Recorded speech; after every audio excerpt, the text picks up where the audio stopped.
사무엘 하 제12장. 나단이 자기 집으로 돌아가니라.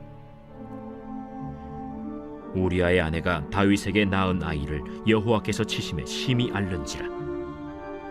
다윗이 그 아이를 위하여 하나님께 간구하되 다윗이 금식하고 안에 들어가서 밤새도록 땅에 엎드렸으니 그 집의 늙은 자들이 그 곁에 서서 다윗을 땅에서 일으키려 하되 왕이 듣지 아니하고 그들과 더불어 먹지도 아니하더라.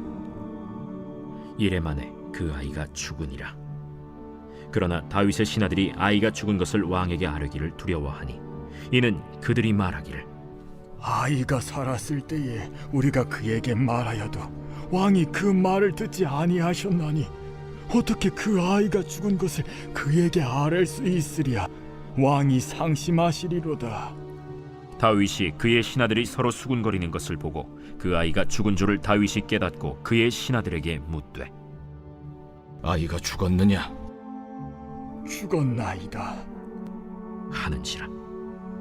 다윗이 땅에서 일어나 몸을 씻고 기름을 바르고 의복을 갈아입고 여호와의 전에 들어가서 경배하고 왕궁으로 돌아와 명령하여 음식을 그 앞에 차리게 하고 먹은지라. 그의 신하들이 그에게 이르되 아이가 살았을 때에는 그를 위하여 금식하고 우시더니 죽은 후에는 일어나서 잡수시니 이 일이 어찌 됨이니까. 아이가 살았을 때 내가 금식하고 운 것은 혹시 여호와께서 나를 불쌍히 여기사 아이를 살려주실는지 누가 알까 생각함이거니와 지금은 죽었으니 내가 어찌 금식하랴. 내가 다시 돌아오게 할 수 있느냐? 나는 그에게로 가려니와 그는 내게로 돌아오지 아니하리라. 다윗이 그의 아내 바세바를 위로하고 그에게 들어가 그와 동침하였더니 그가 아들을 낳음에 그의 이름을 솔로몬이라 하니라. 여호와께서 그를 사랑하사 선지자 나단을 보내 그의 이름을 여디디아라 하시니 이는 여호와께서 사랑하셨기 때문이더라. 요압이 암몬 자손의 라빠를 쳐서 그 왕성을 점령하매 요압이 전령을 다윗에게 보내 이르되 내가 라빠 곧 물들의 성읍을 쳐서 점령하였으니 이제 왕은 그 백성의 남은 군사를 모아 그 성에 맞서 진치고 이 성읍을 쳐서 점령하소서. 내가 이 성읍을 점령하면 이 성읍이 내 이름으로 일컬음을 받을까 두려워하나이다. 다윗이 모든 군사를 모아 라빠로 가서 그곳을 쳐서 점령하고 그 왕의 머리에서 보석 박힌 왕관을 가져오니 그 중량이 금 1달란트라. 다윗이 자기의 머리에 쓰니라. 다윗이 또 그 성읍에서 노략한 물건을 무수히 내오고 그 안에 있는 백성들을 끌어내어 톱질과 썰애질과 철도끼질과 벽돌 구이를 그들에게 하게 하니라. 암몬 자손의 모든 성읍을 이같이 하고 다윗과 모든 백성이 예루살렘으로 돌아가니라. 할렐루야. 사랑하는 열린문교회 성도 여러분, 오늘도 주님이 주시는 평강 가운데 단잠 주무셨습니까? 10월 7일 금요일 오늘 아침을 깨우는 말씀은 사무엘하 12장 15절에서 31절까지의 말씀입니다. 오늘도 살아계시는 하나님의 말씀이 선명하게 들려지고 그 말씀의 기준으로 오늘 하루를 살아내며 열매 맺는 저와 여러분이 되시기를 주님의 이름으로 축복합니다. 오늘 매일 성경의 제목은 하나님의 심판과 은총이라고 제목을 붙였는데요. 오늘의 말씀은 어제 하나님께서 선지자 나단을 통하여 다윗의 죄와 그에 대해 심판하실 것을 말씀해 주십니다. 이에 다윗은 금식하며 간절하게 하나님께 엎드립니다. 하지만 다윗의 이러한 간절한 기도에도 불구하고 밧세바에게서 태어난 아이가 죽지만 하나님은 새로운 아이 솔로몬을 주시고 그 아이에게 여디디아라는 새 이름도 지어주십니다. 오늘 말씀을 살펴보며 하나님께서 우리에게 주시는 은혜가 무엇인지 나눠보도록 하겠습니다. 어제 말씀에 나단 선지자가 다윗의 죄가 담긴 이야기를 해주지만 다윗은 그가 분노한 그 이야기의 주인공이 본인임을 깨닫지 못합니다. 하지만 다윗의 죄를 나단 선지자가 직접 지적하자 바로 그의 죄를 인정하며 회개합니다. 그리고 오늘 본문 시작의 말씀은 하나님의 말씀처럼 다윗의 아이를 치셨고 그로 말미암아 하나님께 엎드려 금식하며 아이를 위하여 간구합니다. 하지만 그의 간구에도 불구하고 하나님이 말씀하신 것처럼 그 아이의 목숨을 가져가시는데요. 그런데 아이의 죽었다는 소식을 들은 다윗의 반응이 좀 남다릅니다. 다윗의 신하들은 아이가 죽었다는 소식을 차마 다윗에게 전하지 못합니다. 그 이유는 아이가 살아있을 때에도 금식하고 밤새도록 땅에 엎드려 일어나지 않고 또 먹지도 않고 있는데 하물며 아이가 죽었다는 소식을 전하면 다윗이 크게 상심할 것이 두려워 감히 말하지 못하였다는 것입니다. 그런데 다윗이 아이가 죽었다는 소식을 듣자 땅에서 일어나 몸을 씻고 기름을 바르고 또 옷을 갈아입고 또 음식을 먹더라는 것입니다. 사무엘하 12장 21절 말씀을 보면 그의 신하들이 그에게 이르되 아이가 살았을 때에는 그를 위하여 금식하고 우시더니 죽은 후에는 일어나서 잡수시니 이 일이 어찌 됨이니까 하니. 처음 성경에서 이 말씀을 읽었을 때 너무나 의아했던 기억이 납니다. 바로 이 신하들처럼 말이죠. 그의 사랑하는 아이가 죽었다는 것을 들었을 때는 말도 못하는 슬픔으로 몇 날 며칠을 일어나지도 못하고 먹지도 못하는 것이 부모로서의 당연할 것인데 오히려 죽었다라는 말에 일어나서 음식을 먹는 모습을 상상하니 다윗이 정신이 이상한 것처럼 보이는데 성경에서는 이것을 왜 써놓았을까라는 생각을 했었던 기억이 납니다. 이에 다윗이 이렇게 대답을 하는데요. 사무엘하 12장 23절 말씀입니다. 지금은 죽었으니 내가 어찌 금식하랴? 내가 다시 돌아오게 할 수 있느냐? 나는 그에게로 가려니와 그는 내게로 돌아오지 아니하리라 하니라. 다윗은 아이의 목숨을 구하기 위하여 하나님께 회개하며 간구합니다. 하지만 그의 간절한 탄원에도 불구하고 하나님께서는 그의 목숨을 취하셨는데요. 다윗은 그의 간청에 그의 뜻에 맞는 그가 원하는 응답을 해주시진 않았지만 그럼에도 불구하고 하나님의 뜻을 겸손히 받아들였습니다.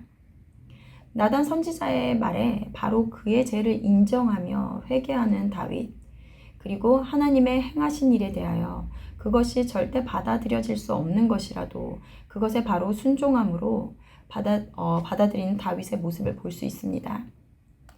내 아이의 죽음, 내가 다윗의 입장이었다면 내 아이의 죽음 앞에 우리는 어떤 반응을 보였을까요? 내가 어떤 죄를 지었음에 상관없이 이것만큼은 받아들이지 못하는 것, 인정할 수 없는 것이지 않을까 하는 생각이 듭니다. 하나님, 이건 너무하신 것 아닙니까? 이건 아니지요. 어쩌면 인정하지 못하는 이러한 반응이 우리의 모습에는 당연한 것일지 모르겠습니다. 그래서 그의 신하들처럼, 그리고 내가 처음 이 본문의 말씀을 읽고 들었던 생각처럼 다윗의 반응은 오히려 너무나 이상한 것이었습니다.